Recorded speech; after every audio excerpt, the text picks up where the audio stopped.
Hello friends, आप सभी बेहतरीन साथियों को नमस्कार। आज हम जानेंगे वायरल फीवर को। वायरल फीवर को अगर आप अच्छे से समझ जाएंगे, उसका जो ट्रीटमेंट होता है ना, वो आप बिल्कुल सटीक कर पाएंगे।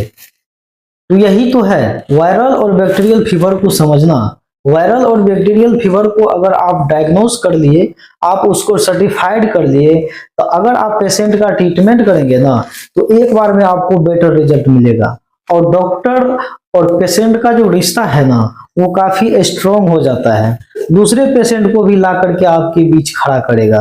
तो इसी को हम समझेंगे। मेडिकल प्रैक्टिस अगर आपका अच्छा है, आपके पास में अगर स्किल है, आपके पास में अगर ज्ञान है, नॉलेज है, तो आप कभी भी उसको यूज कर सकते हैं। और छोटा से छोटा और बड़ा से बड़ा नॉलेज हर आदमी को रहना चाहिए।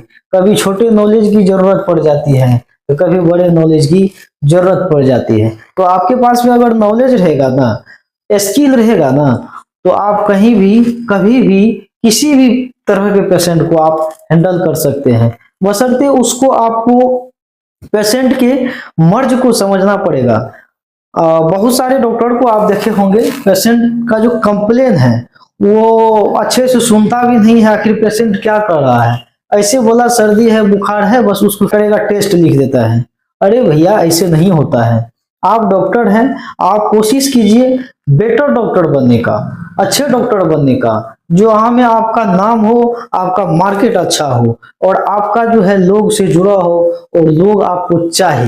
इज्जत उसी की होती है जो सभी को सम्मान देते हैं। तो इसीलिए अच्छे डॉक्टर और अच्छे ना है, जितना जानकारी रखिए बिल्कुल सटीक रखिए, जो किसी को काम आए। तो अब आइए अपने टॉपिक पे बात करते हैं हम लोग। तो सबसे पहले वायरल फीवर को हमको समझना पड़ेगा। तो वायरल फीवर होता है ना, यानी वायरस से होने वाला फीवर। ये इन्फ्लुएंजा लाइक इलनेस या फ्लू, ये वायरस होता है जो अक्सर सर्दी, खांसी, बुखार कराता है। तो वायरस का बुखार कब आएगा आपको? जब जिस वातावरण में आप रह रहे हैं, आपका इन्वायरमेंट अगर चेंज हो रहा है। आप मान लीजिए यहाँ घर है और हमको कहीं ट्रेवलिंग करना है, तो ट्रेवलिंग के दौरान जो वातावरण है वो अगर चेंज हो गया, मोमेंट माइग्रेशन है वो अगर चेंज हो रहा है, तो उस कंडीशन में वायरल फीवर आपको होगा। इसलिए होगा, जब भी आप सांस लेते हैं तो आपका ये नाक खुला हुआ रहता है, और मुंह भी खुला हुआ रहता है। किसी से बात करते हैं तो ये खुला हुआ रहता है। तो वायरस आपके इस हवा के माध्यम से आपके बॉडी में आएगा और आपके बॉडी को प्रभावित करेगा। जब आपकी बॉडी को प्रभावित करेगा, तो आपके अंदर में जो सेल्फ डिफेंस सिस्टम है, जो बॉडी का इम्यूनिटी सिस्टम है, जो रोग प्रतिरोधक क्षमता है, वो हाइपर एक्टिव हो जाता है। और जब ये एक्टिव होगा, तो टेम्परेचर अपने बॉडी का जो है वो एक टेम्परेचर सेट करता है उस वायरस को खत्म करने के लिए। तो टेम्परेचर फट से क्या होगा, वो फट से आगे बढ़ जाएगा। आगे कितना? नॉर्मल जितना है उससे ज्यादा टेम्परेचर होगा, और ये सीवियर होता है, क्योंकि वहां पे जो बॉडी के अंदर में जो युद्ध हो रहा है ना, उसको झट से उस वायरस को खत्म करने के लिए हमारा बॉडी एक्टिव हो रहा है, फास्टली में, क्विक में। और वो क्या होता है, आपका 101 से लेकर के 105 डिग्री तक ये फीवर आपको हो सकता है। ये सेल्सियस में अगर आप जाएंगे तो 39.4 डिग्री सेल्सियस से लेकर के 40.5 डिग्री सेल्सियस ये टेम्परेचर होता है।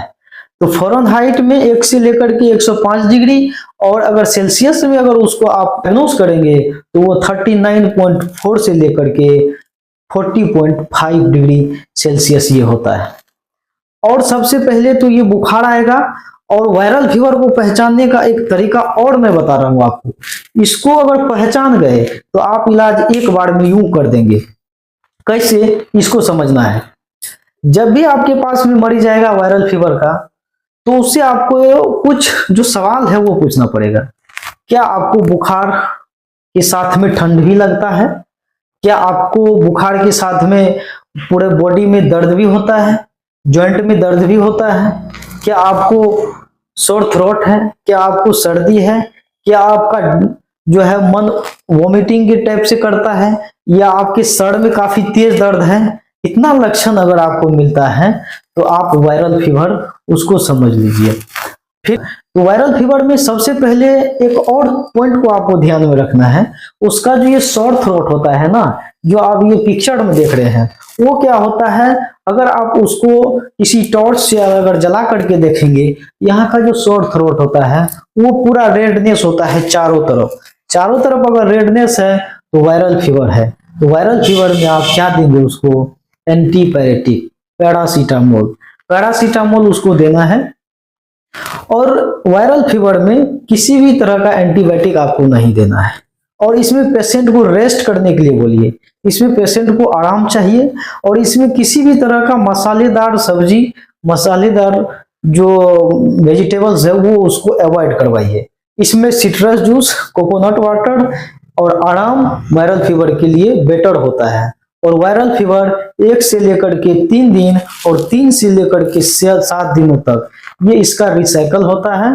और इसमें जब आप रेस्ट करेंगे, आराम करेंगे, तो ये ऑलरेडी ऑटोमेटिक ठीक हो जाता है। तो लेकिन अब आपके पास पहली बार पेशेंट आया है, वायरल फीवर का है कि बैक्टीरियल फीवर का है, इसमें अगर आप कंफ्यूज हो रहे हैं तो सबसे पहले आपको पैरासीटामोल 500 mg का टेबलेट उसको 3 दिनों तक TDS यानी सुबह दोपहर शाम, इसको 3 दिनों तक बोलिए लेने के लिए। अगर वायरल फीवर होगा तो ये पैरासीटामोल से ही वो ठीक हो जाएगा। अगर बैक्टीरियल फीवर होगा तो उसके बाद भी पैरासीटामोल लेने के बाद भी फीवर आएगा। तो उसमें करना क्या है, इसमें आपको एक टेक्निक में बता रहा हूं। इस टेक्निक को अगर आप समझ जाएंगे तो दोनों कवर हो जाएगा, बैक्टीरियल भी और वायरल भी। तो इसमें करना क्या है, पैरासीटामोल तो 500 mg TDS उसको देना ही देना है 3 दिनों तक। 3 दिनों के बाद अगर वो फीवर नहीं होता है तो उसको आप एक सेफेक्सिम और फ्लोक्सासिन 200 mg का टेबलेट आप उसको दे दीजिए। 7 दिनों का ये डोज होता है एंटीबायोटिक का। उसमें पेशेंट को बोलना है ये पैरासीटामोल 3 दिनों तक लेने के बाद अगर आपका फीवर नहीं जाता है तो आप ये सेफेक्सिम भी इसको शुरू कर देंगे साथ में।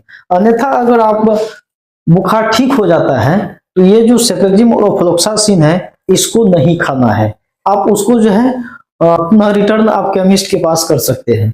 ये आपके पास में एक सटीक जानकारी है। और उसके साथ में गैस होता है तो गैस की दवाई दे दीजिए।